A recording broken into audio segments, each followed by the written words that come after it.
आगे की कहानी हमने आपको फ्रिंज विड्थ के बारे में बता दिया, डिटर्मिनेशन ऑफ फ्रिंज विड्थ। अब देखो इसमें एक और टाइप का न्यूमेरिकल आता है, जो न्यूमेरिकल हम आपको यहाँ पर सिखा दे रहे हैं। एक ही टाइप का न्यूमेरिकल है ये। देखिए इन YDSE एक न्यूमेरिकल आपके तमाम सवालों का जवाब दे देगा। तो एक एग्जांपल लेते हैं।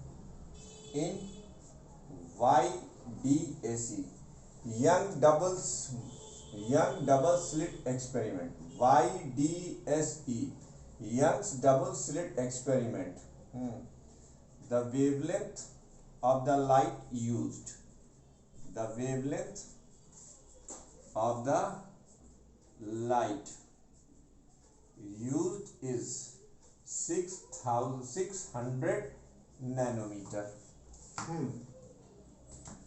ठीक, if the distance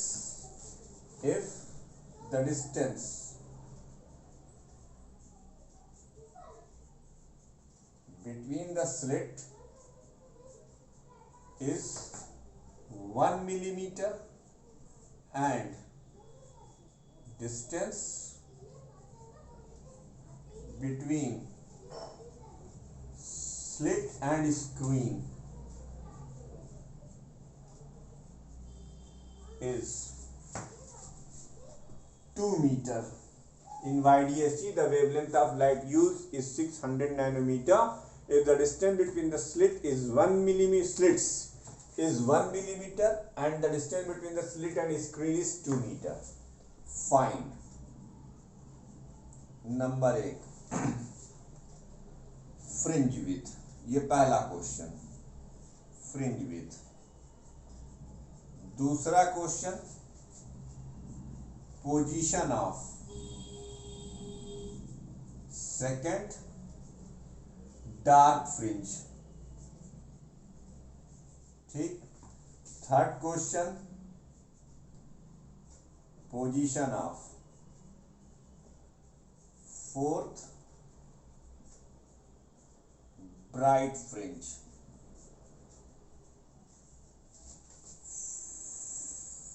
थर्ड था ये। Fourth, the distance between third dark fringe from central maximum from either side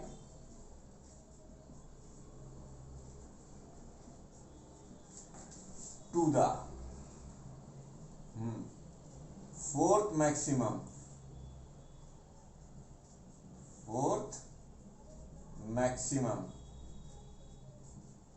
from opposite side। इससे भयानक सवाल आपके नहीं पूछा जा सकता। एक ही सवाल में मैं आपको सब कुछ बता दिए दे रहा हूं। YDSE से पूछा जाने वाला एक इंपॉर्टेंट न्यूमेरिकल है ये। इस न्यूमेरिकल में, इसी न्यूमेरिकल से आपको सब कुछ पूछा जा सकता है। ऐसे ही न्यूमेरिकल्स आते हैं YDSE के। तो देखिए ये पहला क्वेश्चन है। बस न्यूमेरिकल ना लगवाने की बच्चों यही एक वजह है कि बड़ा टाइम लगता है। बताइए 4 मिनट लग गए सिर्फ मुझे ये क्वेश्चन उतारने में। इसका कोई ना कोई टेक्निक आप लोग मुझे सुझाइए, सजेस्ट करिए कि न्यूमेरिकल्स कैसे होंगे। तो वेवलेंथ आपकी दी हुई है 600 नैनोमीटर। एक काम करते हैं, न्यूमेरिकल की शीट हम आपको अपलोड करते हैं और उसके ठीक नीचे उसका वीडियो सोल्यूशन दे देते हैं। मुझे कमेंट करके जरूर बताइएगा कि क्या ये मेथड आपको सही लगता है। तो जितने भी इंपॉर्टेंट न्यूमेरिकल्स हैं वो सब मैं आपको शीट के फॉर्म में सॉल्व करके वीडियो सोल्यूशन दे देता हूँ। 600 नैनोमीटर वेवलेंथ की वैल्यू है।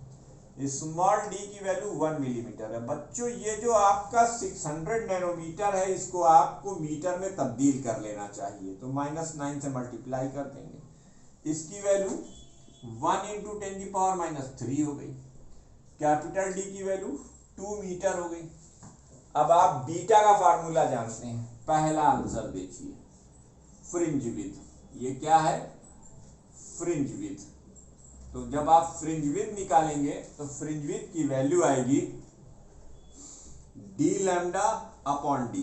तो डी की वैल्यू 2, लैम्डा की वैल्यू 600 इंटू 10 की power minus 9 divided by 1 into 10 की पावर माइनस 3। सॉल्व कर डालिए तो ये हो जाएगा 1.2 इंटू 10 की पावर 3 इंटू 10 की पावर माइनस 9, ऊपर जाके ये भी 10 की पावर 3, ये मीटर में आंसर आ जाएगा, पहला आंसर।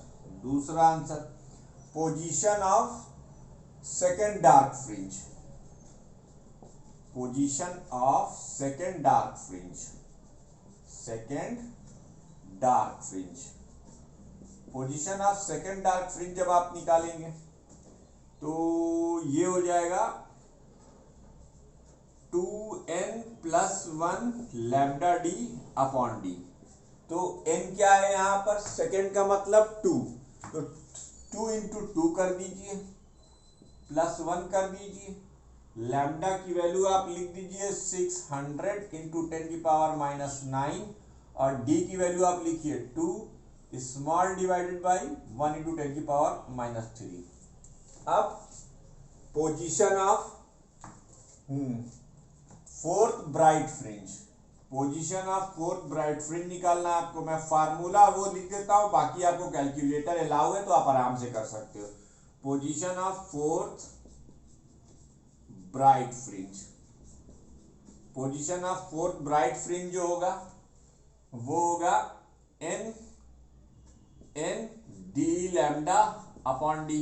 तो n की वैल्यू 4 कर दीजिए, फिर वही चीज उठा के रख दीजिए, d की वैल्यू 2, लैम्डा की वैल्यू 600 इंटू 10 की power minus 9 divided by small D 1 into 10 की पावर माइनस 3। अब देखो जो अगला क्वेश्चन है, the distance between the third dark fringe from central maximum from either side to the fourth maximum from opposite side. तो position of third dark निकालिए, position of third dark fringe, third dark fringe की position 2 into 3 plus 1, 2 into 3 plus 1 into D lambda.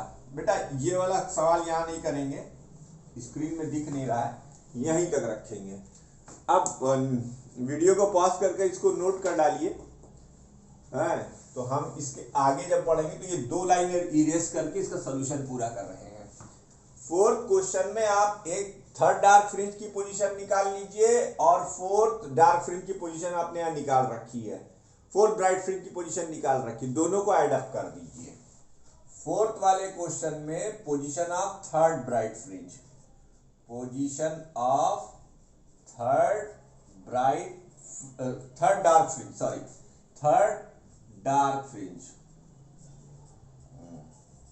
ये हो जाएगा 2 into 3 plus 1 into D की value 2, lambda की value 600 into 10 की power minus 9 divided by small D की value 1 into 10 की power minus 3।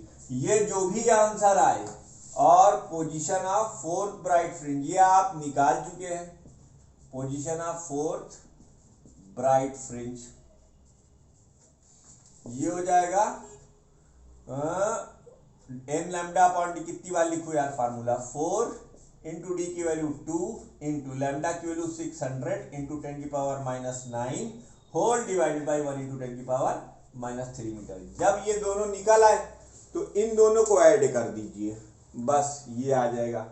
और बाकी ऐसे और 2-4 संभावित प्रश्न हम आपको, अब अगर आप मुझे उसका कमेंट करके बताएंगे तो फिर मैं न्यूमेरिकल्स के लिए ऐसे ही वीडियो बनाऊंगा। पहले आपको एक शीट दूंगा, शीट अपलोड करूंगा, अपलोडेड शीट के ठीक नीचे न्यूमेरिकल्स और इंपॉर्टेंट क्वेश्चन का सलूशन होगा। तो ये था एक न्यूमेरिकल, वीडियो को पॉज कर इसको नोट कर लीजिए। अब इंटरफियरेंस में कुछ और इंपॉर्टेंट चीजें रह गई थी लास्ट वीडियो में, हम वो बताकर डिफ्रैक्शन स्टार्ट करेंगे। तो जो इंपॉर्टेंट चीजें रह गई थी वो आप देख लीजिए। देखिए, interference is in accordance with the law of conservation of energy, एक ये इंपॉर्टेंट पॉइंट है। interference is in accordance with the law of conservation of energy। ठीक, दूसरी चीज intensity distribution curve, intensity distribution curve, ये 1 नंबर में important है। ठीक, देखिए ये ग्राफ ड्रॉ करने के लिए आता है, ये इंटेंसिटी एक्सिस है, ये डिस्टेंस एक्सिस है, ये सेंटर है, ये सेंट्रल मैक्सिमम है। ये देखिए ये इंटेंसिटी डिस्ट्रीब्यूशन कर्व है, ये पॉइंट फर्स्ट मिनिमम का, ये पॉइंट फर्स्ट मिनिमम का। अब यहां से फिर उठाइए और एग्जैक्टली वहीं ले जाइए, ये हो गया फर्स्ट मैक्सिमम का पॉइंट और ये हो गया सेकंड मिनिमम का पॉइंट। ऐसे ही इसको उठाइए, इधर ले जाइए, तो ये हो गया सेकंड मिनिमम का पॉइंट, ये हो गया फर्स्ट मैक्सिमम का पॉइंट। अब इसी तरीके से एक और ले लीजिए, तो ये हो गया थर्ड मिनिमम और ये हो गया सेकंड मैक्सिमम। ठीक, तो इंटरफियरेंस पैटर्न में एनर्जी का डिस्ट्रीब्यूशन सिमेट्रिक होता है अबाउट द सेंटर। ये सारी जो पीक्स है, ये थोड़ा सा बढ़ गया है, फिर से बना देते हैं, ये ऐसे। ठीक, सारी जो पीक्स होते हैं इंटेंसिटी की यानी मैक्सिमम, वो यूनिक होते हैं और मिनिमा भी यूनिक होता है। तो बच्चों ये सेंट्रल मैक्सिमम है, इसको C डॉट M डॉट लिख दे रहे हैं। ये फर्स्ट मिनिमम है, ये भी फर्स्ट मिनिमम है, ये फर्स्ट मैक्सिमम है और ये फर्स्ट मैक्सिमम है और ये सेकंड मिनिमम है और ये भी सेकंड मिनिमम है। ठीक, इस तरीके से ये इंटेंसिटी डिस्ट्रीब्यूशन कर्व हो गया। तीसरा इंपॉर्टेंट फैक्टर इसके अंदर ये आता है, what are the coherent sources of the light. है तो coherent sources of light, coherent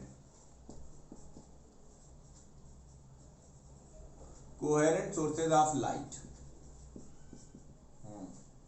if the phase difference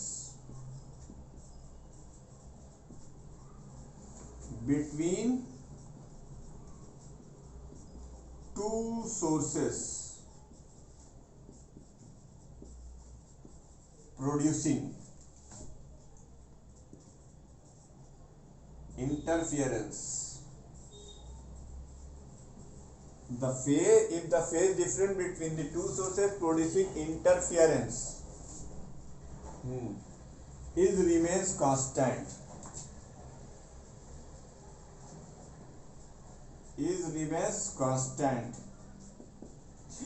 with time, then sources are said to be coherent, यानी दो इंटरफियरेंस प्रोड्यूस करने वाले सोर्सेस का फेस डिफरेंस क्या रहना चाहिए, कांस्टेंट रहना चाहिए, टाइम के साथ बदलना नहीं चाहिए। अगर टाइम के साथ बदलेगा तो फिर वो कोहेरेंट सोर्सेज नहीं रहेंगे और कोहेरेंट सोर्सेज नहीं रहेंगे तो फिर इंटरफियरेंस का पैटर्न ऑब्टेन नहीं होगा। ठीक, अब इसमें एक और इंपॉर्टेंट बात, two independent sources of light, two independent sources of light cannot produces sustained interference.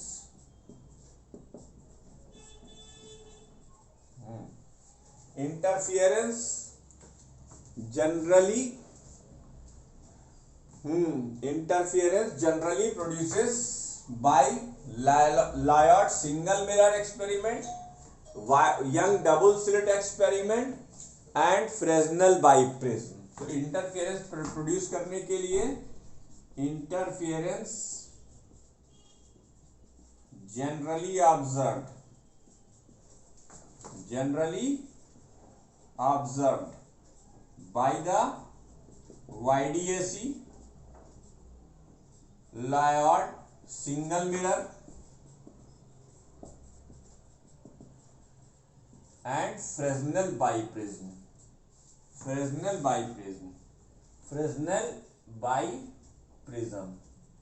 ठीक। कंडीशन, अब ये नोट कर डालिए, ये सारे थ्योरेटिकल पॉइंट्स हो गए। ठीक है, अब इसको जल्दी से नोट करिए।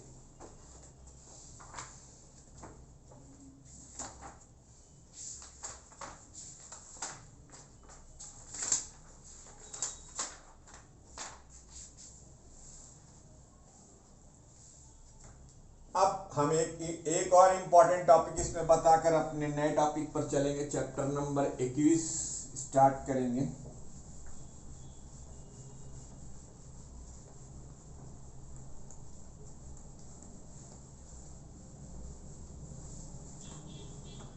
Condition for sustained interference.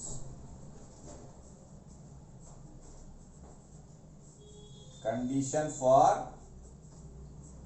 sustained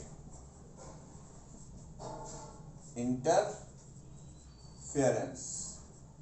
Number 1, the light should be monochromatic. The light should be monochromatic.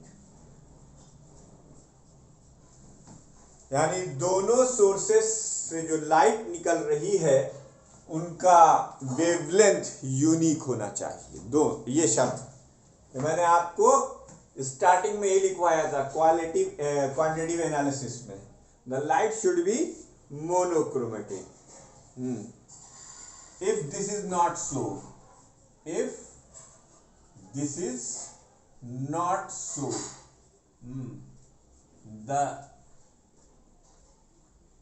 the different colors will overlap. The different colors will overlap. The fringes of different color. The fringes of different colors will overlap. तो इसलिए light source को colours will overlap. अब जब overlapping होगी तो गड़बड़ हो जाएगी, हॉश पॉश हो जाएगा, आपको दिखाई नहीं देगा। ठीक, जो सबसे जरूरी कंडीशन है वो ये, the two sources of light producing interference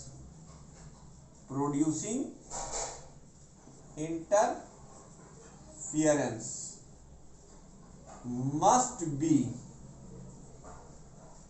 coherent. Number 3,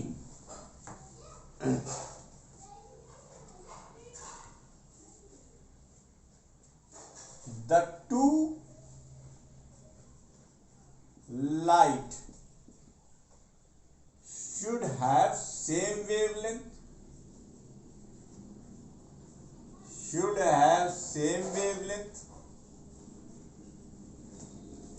and same velocity. तो अल्टीमेटली सोर्स की फ्रीक्वेंसी भी सेम हो जाएगी। Same velocity and travelling same direction. ये तीसरी कंडीशन हो गई,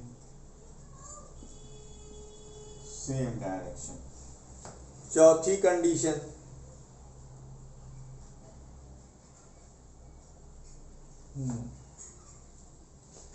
the two interfering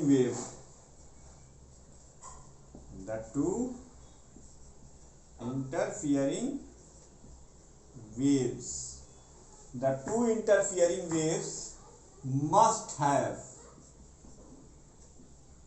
same plane of polarization। Polarization क्या होता है ये आगे बताऊंगा। same plane of polarization. These are the four conditions to obtain sustained interference. Sustained interference के लिए ये शर्तें लागू होना जरूरी हैं। ठीक, तो यहीं पर इख्तिताम होता है चैप्टर नंबर 20 का। आइए आपका चैप्टर नंबर 21 करते हैं। ठीक है, वीडियो को पॉज कर इसे आराम से नोट कर लीजिए।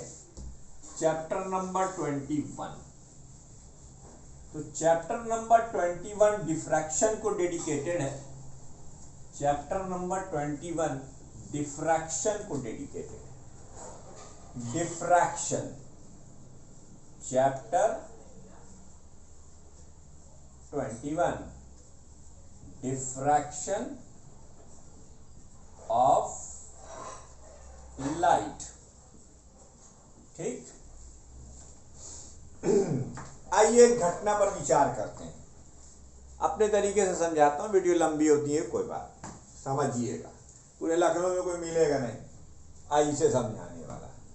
भाई साहब, मेरे हाथ में देखिए, जैसे मान लीजिए मैंने अपने हाथ को यूं स्ट्रेच किया हुआ है। अब इस मार्कर को हम इसमें से पास करा रहे हैं, तो मार्कर हल्का सा फंस के निकल जाएगी। अब इसी उंगलियों को हमने इतना कर दिया, अभी भी अब मार्कर मान लिए फ्लेक्सिबल है, तो ये कॉलगेट का टूथब्रश जिसकी आप ऐड देखते हैं, अब ये थोड़ा सा बेंड होके निकल जाएगा। अब एकदम छोटा कर दिया तो इसको आपको पूरा ही बेंड करना पड़ जाएगा। बस यही समझाना था आपको। तो देखिए साहब, आपको ओपेक स्लिट के बारे में मैं बता चुका हूं। ये एक ओपेक स्लिट है, इसके बीच की जो ये खाली जगह है, इसकी विद हमने 6 लैम्डा मानी है। लैम्डा वेवलेंथ है उस वेव की जो वेव यहां पर आ रही है। अब जब वेव आ रही है तो वेव ऐसे नहीं आती बेटा, ये तो वेव फ्रंट है। वेव तो ऐसे आ रही है, वेव तो ऐसे आ रही है। ठीक, और आप जानते हैं दो वेव फ्रंट के बीच की डिस्टेंस को हम वेवलेंथ कहते हैं, 6 लैम्डा और लैम्डा। अब देखिए ये और ये हल्का सा आपने झुकाया कोलगेट के टूथब्रश को, आराम से निकला, थोड़ी देर के बाद सीधा हो जाएगा। तो बेंडिंग इज नॉट प्रोनाउंस्ड, यानी वेव लगभग सीधी है। बेंडिंग इज नॉट प्रोनाउंस्ड, ये पहला केस है। क्या लिखेंगे आप? Bending is not pronounced. Second case देखिए। अब ये एक्सपेरिमेंट नंबर 2 है, ये एक्सपेरिमेंट नंबर 1। इस बार हमने स्लिट की विड्थ घटाकर 3 लैम्डा कर दी है। कितनी कर दी है? 3 लैम्डा। अब देखिए यहां से ये वेव फ्रंट आ रही है। वेव फ्रंट अपने से तो आती नहीं, आने वाली वेव के परपेंडिकुलर सरफेस को वेव फ्रंट कहते हैं। नहीं याद है तो याद रखिए। अब ये देखिए, जाहिर सी बात है, लेकिन चूंकि मामला फ्लेक्सिबिलिटी का है तो ये हल्का सा बेंड होकर निकल जाएगा। ये देखिए, हल्का सा बेंड होकर निकल जाएगा और थोड़ी सी दूर के जाने के बाद ये लगभग सीधा हो जाएगा और फिर ये सीधी वेव्स हो जाएंगी, है ना। तो लूज सेंस में हम कह सकते हैं कि इसमें भी बेंडिंग प्रोनाउंस नहीं हुई। सेकेंड केस नूतन उठा के देखिएगा, या जो आपकी त्यागी साहब की किताब है वो भी उठा के देख लीजिए। अभी मैं आपको डिफ्रैक्शन की 2 और डेफिनेशन बताऊंगा, पहले ये देख लीजिए। तो bending is not pronounced, bending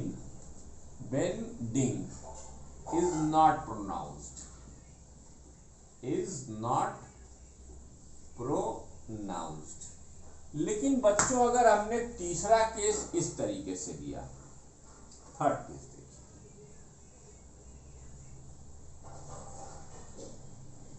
ये हमने लिया 3 लैम्डा। अरे और छोटा करो, 1.5 लैम्डा। स्लिट के बीच की जो खाली जगह है वो यहाँ 6 लैम्डा थी, 3 लैम्डा थी, अब हमने 1.5 लैम्डा लिया। अब ये हमारी वेव फ्रंट्स हैं। जब ये वेव फ्रंट्स जा रही हैं, ये देखिए, अब इसके अंदर पूरी तरीके से बेंडिंग प्रोनाउंस होगी।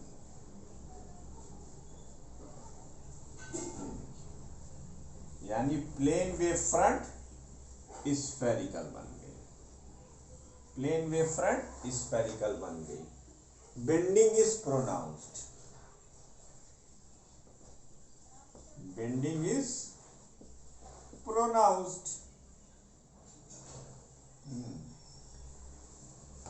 The phenomena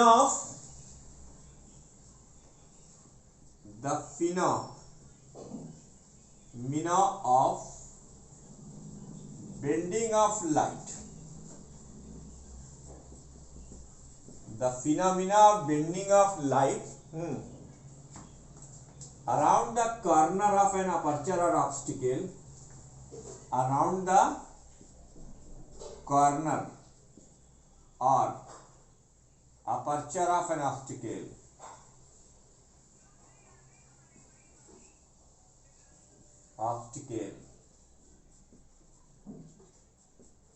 is known as, the phenomena of bending of light around the corner or aperture of an obstacle is known as diffraction।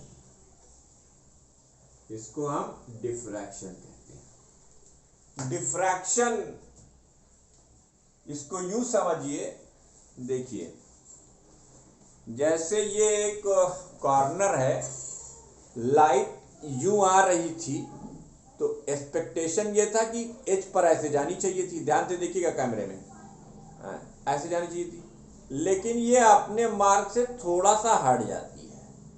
ठीक, तो बेटा देखो, रिफ्रैक्शन और डिफ्रैक्शन में एक बेसिक फर्क है। रिफ्रैक्शन जो होता है वो भी बेंडिंग होता है, डिफ्रैक्शन भी बेंडिंग होता है। लेकिन रिफ्रैक्शन कहाँ होता है? रिफ्रैक्शन जब लाइट एक मीडियम से दूसरे मीडियम में जाती है तब की बेंडिंग है, और डिफ्रैक्शन में मीडियम चेंज नहीं हो, और डिफ्रैक्शन को आप हर जगह भी ऑब्जर्व नहीं कर सकते। डिफ्रैक्शन तभी ऑब्जर्व होगा जब अपर्चर की width comparable to wavelength of incident light होगी, अन्यथा डिफ्रैक्शन प्रोनाउंस नहीं होगा।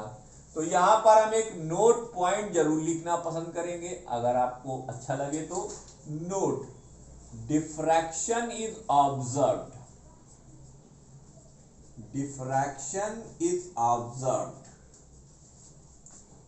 if the width of the aperture is order of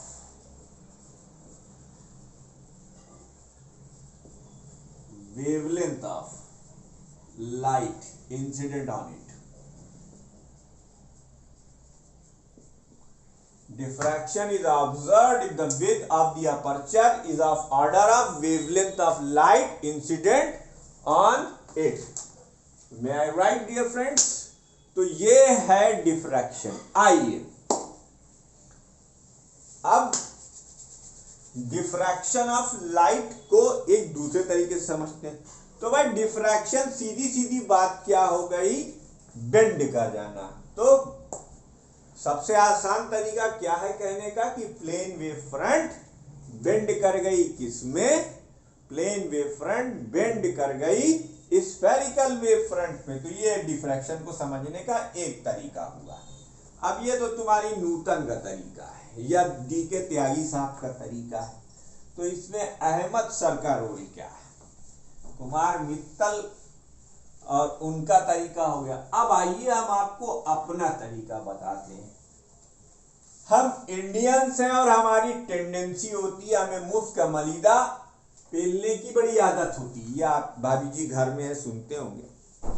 और आप ये देख लीजिएगा, हमारी इस टेंडेंसी का सबसे बढ़िया 2 एग्जाम्पल मैं आपको दे दूं। हमें लाइट की चोरी करने में बहुत मजा आता है। हम लाइट चोरी करते हैं। और दूसरे, जब हम अपना घर बनवाते हैं तो घर के एंट्रेंस को एकदम सड़क से सटा के रखते हैं। इसको अंग्रेजी में अतिक्रमण कहते हैं, अरे हिंदी में अतिक्रमण और इंग्लिश में इंक्रोचमेंट का नाम दिया था। मैंने ये मजाक किया, कोई आदमी सीरियसली नहीं लेगा please, it is just an imagination कि फ्री बट रहा है तो हम खड़े हो गए कुछ भी खाने। एनीवे, तो व्हाट इज इंक्रोचमेंट? देखो बेटा, जैसे ये एक सोर्स ऑफ लाइट है और ये एक ऑब्स्टिकल है, ठीक, और आगे एक स्क्रीन लगी हुई है। ये क्या है? ऑब्स्टिकल है। ये सब बेटा ऑब्स्टिकल है, ट्यूशन या मास्टर से नहीं बता पाएंगे। ऑब्स्टिकल है और ये स्क्रीन लगी हुई है।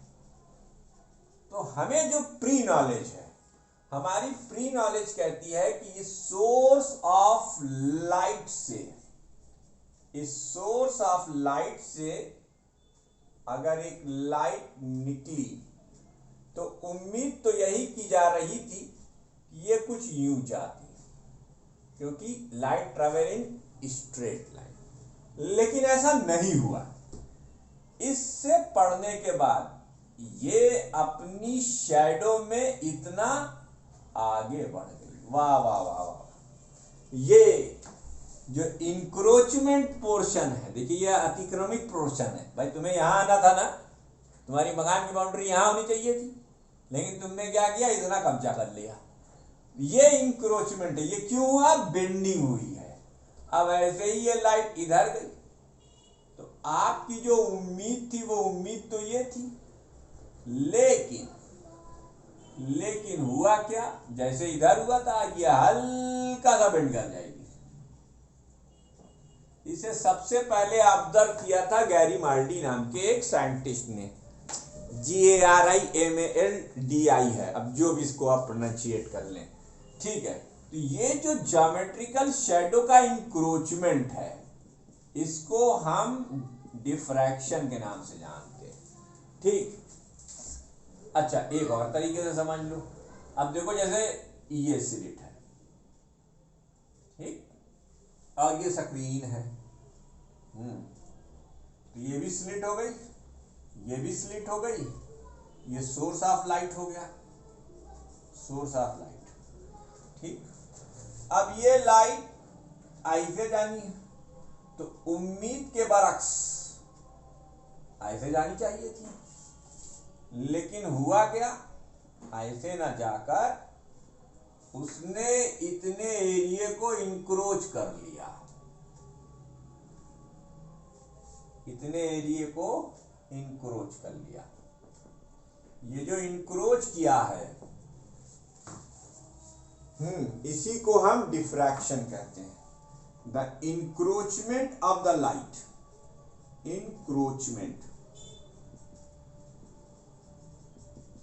इंक्रोचमेंट ऑफ लाइट, अतिक्रमण। तो खातिनों हजरात, और उर्दू में भी लिख देता हूं, जबरदस्ती का कब्जा।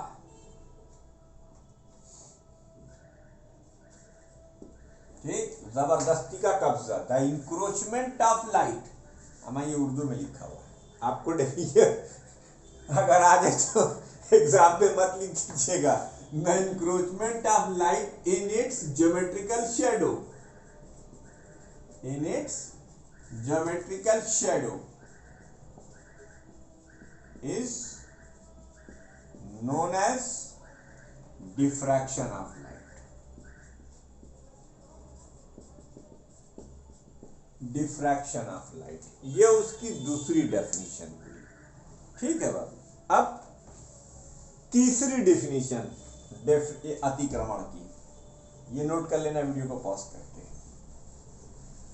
इसकी तीसरी डेफिनेशन, इसकी जो तीसरी डेफिनेशन है वही हमारे सबसे काम की है समझने और समझाने के लिए। क्या है? Diffraction is the special class of interference.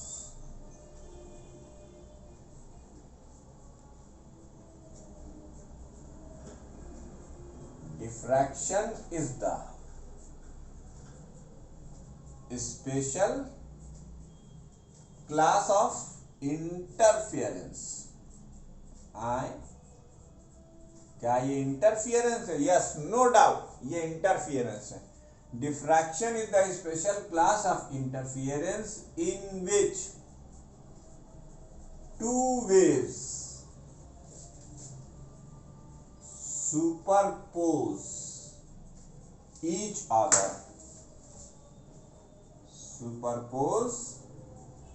other which are generated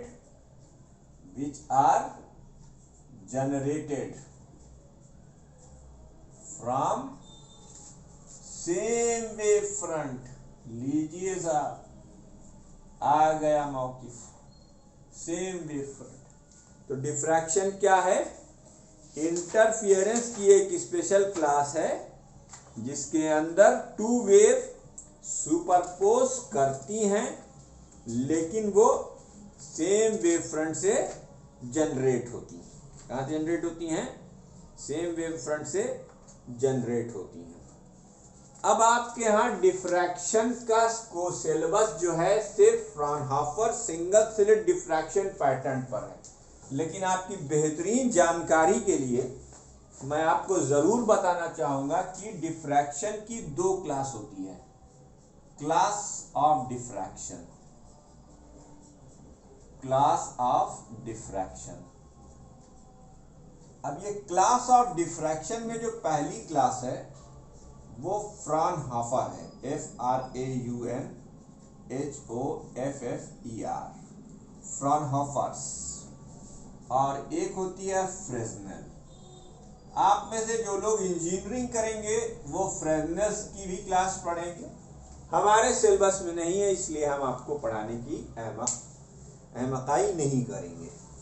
आइए अब इस चैप्टर से एक ऐसा टॉपिक जिससे 5 नंबर का एक डेरिवेशन इंपॉर्टेंट, उसी में डिराइव किए गए फार्मूले से न्यूमेरिकल इंपॉर्टेंट, और उससे निकाले गए कंक्लूजन से एनर्जी डिस्ट्रीब्यूशन कर्व इंपॉर्टेंट, और डिफ्रैक्शन को पूरी तरीके से समझाने वाला एक्सपेरिमेंट। वीडियो को पॉज कर इसे नोट कीजिएगा।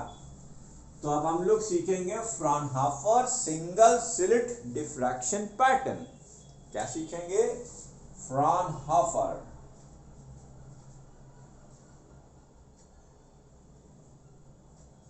फ्राउनहोफर्स सिंगल स्लिट डिफ्रैक्शन पैटर्न।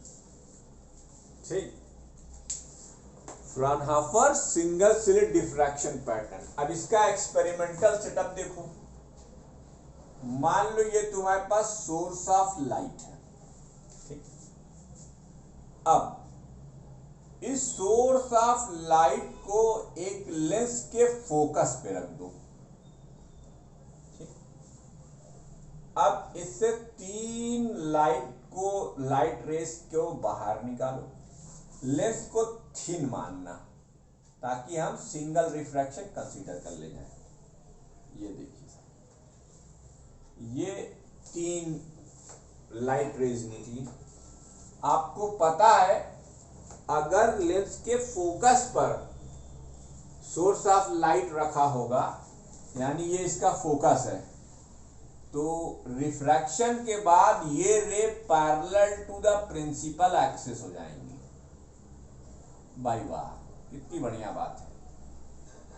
ठीक, ये पैरेलल टू प्रिंसिपल एक्सिस हो गई। चलने दीजिए आगे।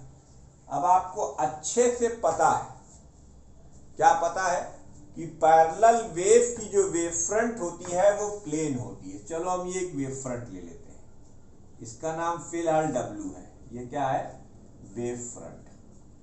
साथ ही हाथ बढ़ाना, आगे बढ़ते जाना, आगे बढ़ाओ भाई। अब ये वेव फ्रंट चल रही है, ठीक। आगे हमने एक स्लिट लगा रखी है, लो मामला फंस गया। यहां तक वेव को प्रेम से ले आइए।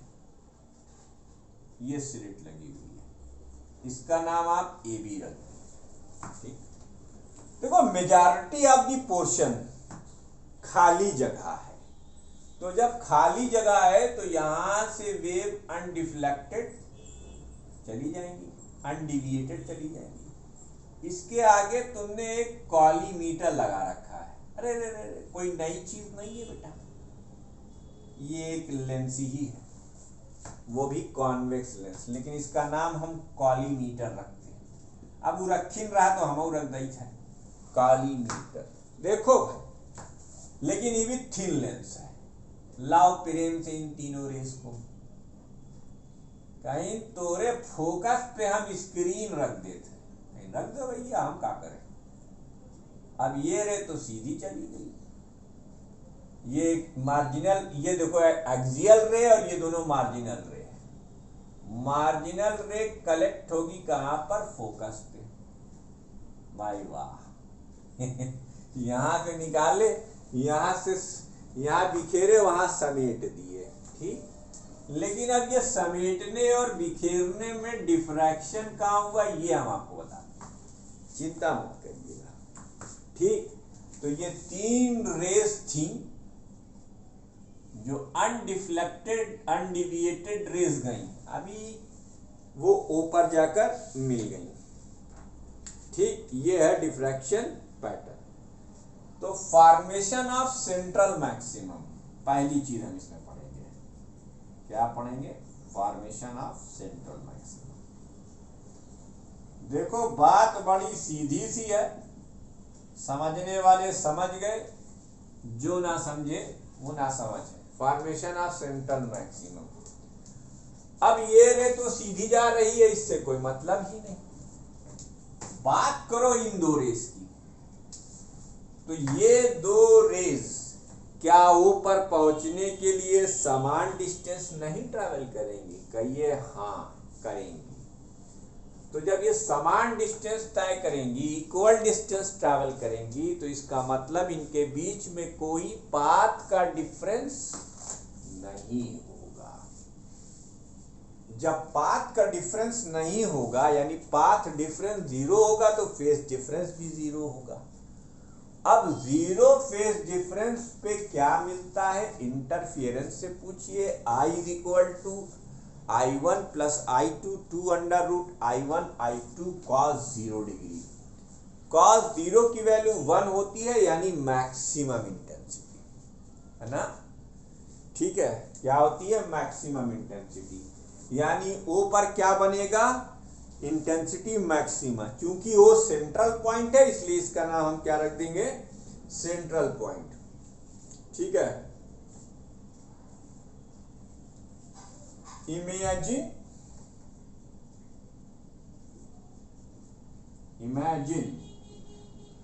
slit to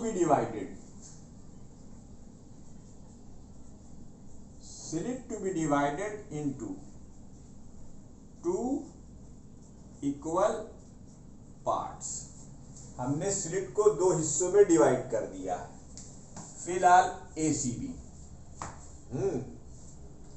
all the wavelets originate from the two parts. All the wavelets, भाई ये वेव फ्रंट है, वेव फ्रंट पे according to Christian Huygens new source की तरह काम करते हैं। ऑल द वेवलेट्स originate from two parts, that is AC and CB. All the wavelets originate from two parts, that is AC and CB.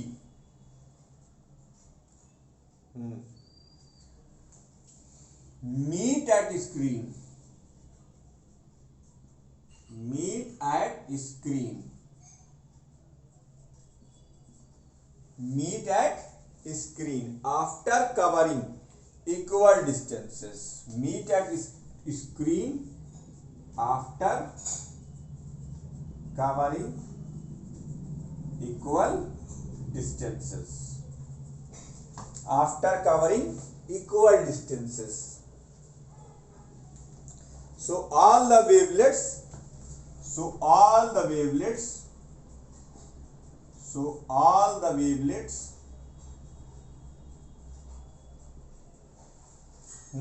arrive at O, arrive at O. So all the wavelets arrive at O in the same phase, in the same phase. एक wave इस part से निकली, हम दो ही से समझा रहे हैं, ये दोनों सेम फेस में मिली और सेम फेस में मिलेंगी तो क्या होगा, इंटेंसिटी मैक्सिमा होगा कि नहीं होगा. These wavelets,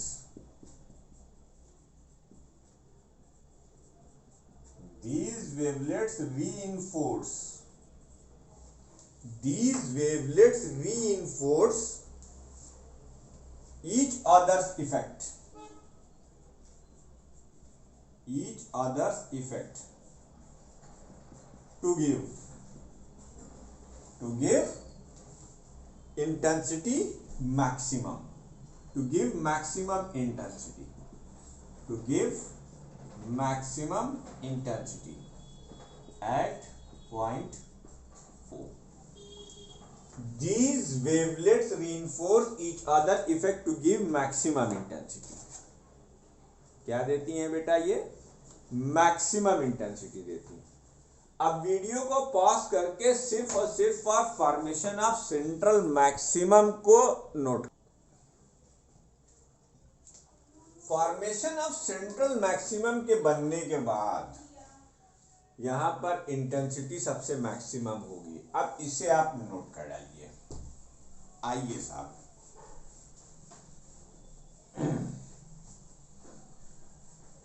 अब हम देखो बेटा, ये कोना है, ये कोना है, तो कोने से एक रे के डिफ्रेक्ट होना है. एक कोना है, इससे ये रे डिफ्रेक्ट होना है. It is merely the Fraunhofer imagination for the better understanding the concept of diffraction pattern. उन्होंने ये अज्यूम किया कि यहाँ से वेव और यहाँ से वेव और यहाँ से वेव, ये तीनों वेव डिफ्रैक्ट होती हैं इस तरीके से. और डिफ्रैक्शन के पश्चात, after the diffraction, they meet at a point P. तो ये तो साहब बन गया सेंट्रल मैक्सिमम O पर. अब P पर क्या होगा, देख बेटा, इंटरफियरेंस में ही हमने मैक्सिमम और मिनिमम इंटेंसिटी के लिए आपको एक कंडीशन सिखाई थी. कंडीशन, ये पॉइंट P है, कंडीशन सिखाई थी कि इसको जाने दो. कंडीशन सिखाई थी कि पाथ डिफरेंस या फेस डिफरेंस करते हैं कि वेव सुपरपोज करके उस पार्टिकुलर पॉइंट ऑफ स्क्रीन पर इंटेंसिटी को मिनिमम या मैक्सिमम करेंगी. ये कैसे तय होगा, या तो पाथ डिफरेंस से या तो फेस डिफरेंस से. अब आप AP के कंपैरिजन में BP को देखेंगे तो चित्र में ही दिख रहा है कि बहुत पाथ का डिफरेंस आ जाएगा. अच्छा, ये जो लेंस और स्क्रीन होता है, इनके बीच की डिस्टेंस इतनी ज्यादा रखी जाती है कि हम AP को और BP को एक ही लाइन में मानकर ये पता कर सकें कि in addition to AP what is the distance travelled by BP. यानी B से P तक के जाने की जो दूरी है वो A से P तक की जाने की दूरी से कितनी ज्यादा है. वही जो ज्यादा दूरी आप चलते हैं B से P तक के जाने में, B से P पहुंचने में, वही दूरी आपकी पाथ डिफरेंस कहलाती है. तो बच्चों एक काम करो, यहां पर एक परपेंडिकुलर ड्राइव करो, परपेंडिकुलर ड्रॉप आउट कर दो, और ये आपका पाथ डिफरेंस हो गया. क्या हो गया, पाथ डिफरेंस है ना. B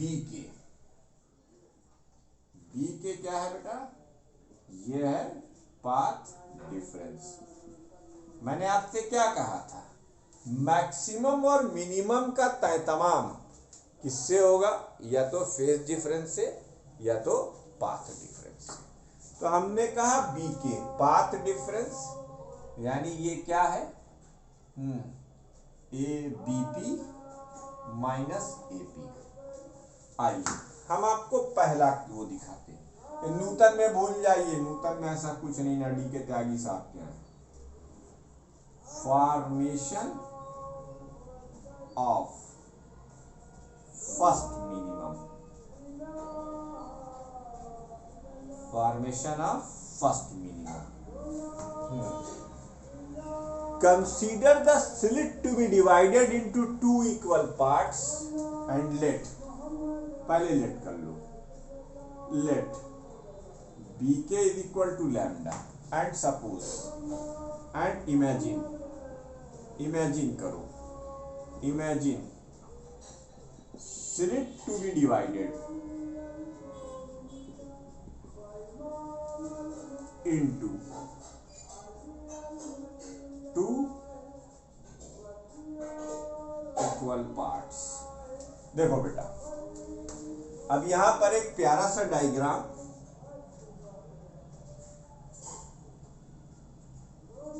ये देखिए, एक वेव ये निकालिए, एक वेव ये निकालिए, एक वेव ये निकालिए, परपेंडिकुलर ड्रॉप आउट कीजिए। ये K है, ये B है, ये A है और ये C है। इसकी विड्थ आपकी बुक E मानती है, चलिए हम भी आपका दिल नहीं तोड़ेंगे, B मान लेंगे और ये P 2P, ठीक। अब देखो, अगर ये पाथ डिफरेंस B के हमने लैम्डा माना है तो इसको क्या हम यूं नहीं लिख सकते, 2 लैम्डा बाई 2, और क्या इसको हम लैम्डा बाई 2 नहीं लिख सकते, बिल्कुल सिमिलरिटी ऑफ ट्रायंगल है। और ये एंगल ऑफ डिफ्रैक्शन या एंगुलर सेपरेट कहलाता है, थीटा। तो कंसीडर करो एक वेव यहां से निकलती है तो उसी के करस्पॉन्डिंग एक वेव यहां से भी निकलेगी, दो वेव दिखी। अब जब ये दोनों वेव P पर सुपरपोज करेंगी तो फिर P क्या होगा भाई, पहले पता करो पाथ डिफरेंस कितना है। तो AC पार्ट से निकलने वाली वेवलेंथ और CB पार्ट से निकलने वाली दो वेव के बीच का पाथ डिफरेंस लैम्डा बाई 2 है। अच्छा, पाथ डिफरेंस लैम्डा बाई 2 है तो इंटरफियरेंस का नियम ये कहता है कि अगर ऑड मल्टीपल हो 1, लैम्डा बाई 2 का मतलब 1 इंटू लैम्डा बाई 2, तो ऑड मल्टीपल हो तो फिर वहां इंटेंसिटी का मिनिमा होता है। अब इसी चीज को हम पूरा कलम बंद कर देंगे, ठीक। यहां से शुरू करते हैं, इसके या यहीं से शुरू कर देते हैं। For each wave originated from the part AC, there is a wave originated from the part CB. The path difference between two waves, the path difference between two waves is lambda by 2. The path difference between two waves is lambda by 2. Hence, they superpose at point P to cancel each other effect. So point P is point of first minima। ये कुछ नहीं, interference की ही extended explanation है diffraction, ठीक। अब तो sine theta की वैल्यू इन ट्राइंगल ए बी के, इन ट्राइंगल ए बी के साइन थीटा 1, ये क्या है? Angular position of first minimum. इसकी वैल्यू क्या हो जाएगी बेटा? परपेंडिकुलर यानी बी के अपॉन हाइपोटेन्यूज यानी ए बी, बी के अपॉन ए बी। तो बी के की वैल्यू क्या है? ये है लैम्डा, और ए बी की वैल्यू क्या है? ई, और ये क्या है? Sign theta 1। ये angular position of first minimum निकल आई। इन जनरल साइन थीटा 1 को हम थीटा 1 भी लिखते हैं, और इसकी वैल्यू लैम्डा अपॉन ई भी होती है। ये फॉर्मेशन ऑफ फर्स्ट मिनिमा हो गया। चलिए वीडियो को पॉज कर इसे भी नोट कर डालिए।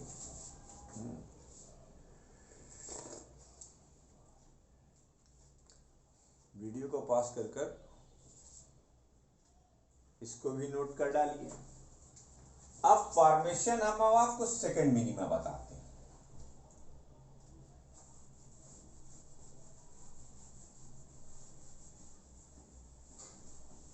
अब ये मिटा देते हैं, formation of second minima.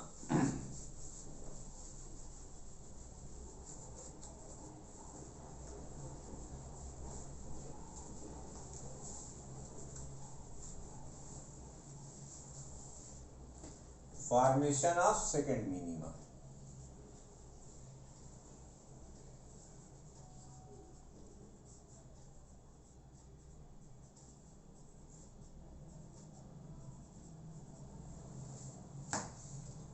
Let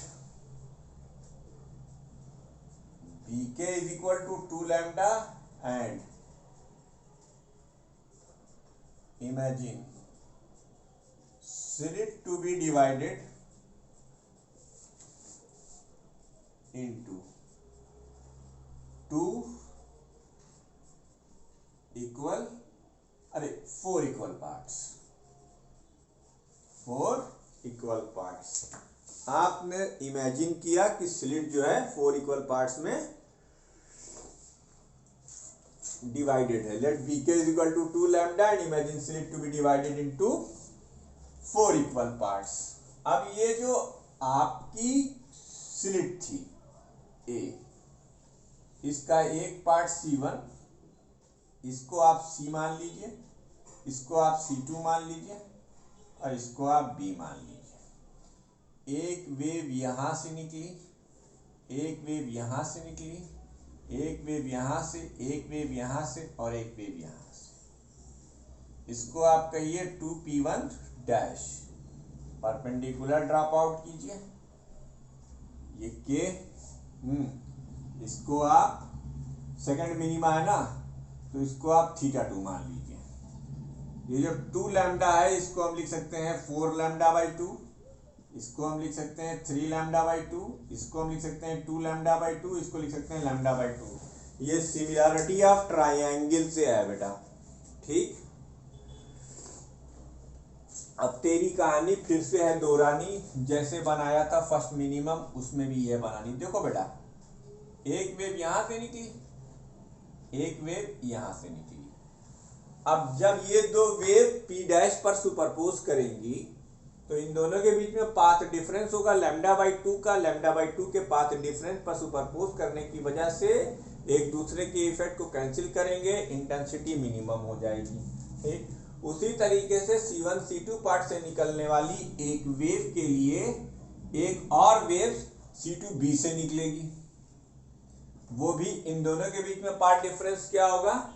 lambda by 2 का पार्ट डिफरेंस होगा। लैम्डा बाई 2 के पार्ट डिफरेंस की वजह से दोनों में